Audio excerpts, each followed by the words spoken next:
Friends and families, as COVID has become so rampant and so difficult, I am taking this position to show you what are the things that we are doing today in the ICU to help a lot of our patients.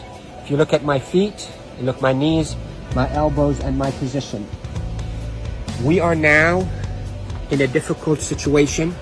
We're having hard time really delivering oxygen to our patients.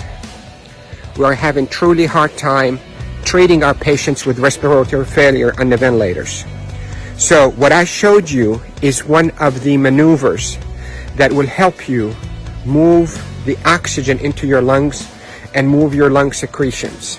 So there are this position that I showed you at the beginning of this video helps you to send oxygen to the lower part of your lungs. COVID will attack the lower parts of your lungs, seep out fluids that is as thick as glue, block the lungs, and lead to suffocation, literally, and respiratory failure. Many studies, without a shadow of a doubt, have shown that the best way that we can deliver oxygen is we, the ICU team, place patients in a position on their stomach. Even the better position is what I showed you at the beginning of this video, where you're on your hands and your knees. Then you drop your elbows like this and you put your head down and you breathe in deep and you cough. This is called proning.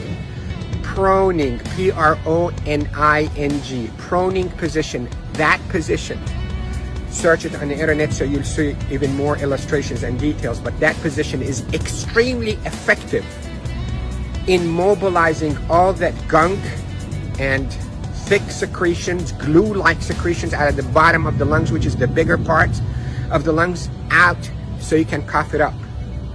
And that will recruit your lungs and protect your lungs from suffocating with COVID. The hand washing, don't pick your nose, masks is extremely essential, and there are a lot of people who are talking about it, but what I'm talking to you about is from the heart of the intensive care unit. Yesterday was a sad day. We called it a D-Day. You hear about the D-Day in World War II? This is a D-Day for our ICU team. A lot of deaths occurred yesterday in our hospital from COVID, and it's not a joke, and it's not a hoax, and I can tell you we're not fabricating the data. You have doubts, and you think we, the doctors, are fabricating the data.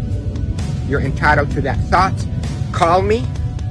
I will take you and show you how people are unnecessarily dying because of this virus.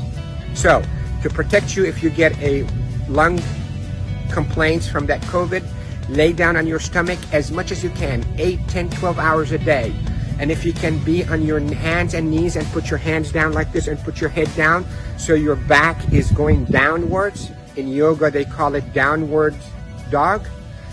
You can drain your lungs. The way to liquefy those secretions also, you can drink ginger and curcumin that is sweetened with a little bit of natural honey. It will soften all those secretions and will come out. The reason we are seeing all those respiratory failures and the respirators in the ICU is because the lungs are being suffocated with that gunk and thick glue-like fluids and secretions and dead cells. So what we hope to do is we hope to move those and not trap them inside your lung and form a glue or like concrete that blocks your lungs, but move them, soften up with those secretions with ginger and curcumin with sweetened honey, and move them by laying down on your stomach or even on your knees and your elbows and put your head down. And if you have a family member that know how to keep themselves protected from being too close to you, let them do a little bit of fine tapping on your chest and mobilize all those secretions. With this, I hope you stay safe. Yes, I am Dr. Rafai. I am a doctor here in Panama City, Florida, and I care for patients with acute COVID in intensive care units of all our hospitals. Love you all. Stay safe. Share this, because proning saves lives in the ICU. Proning saves lives in the ICU. Love you all.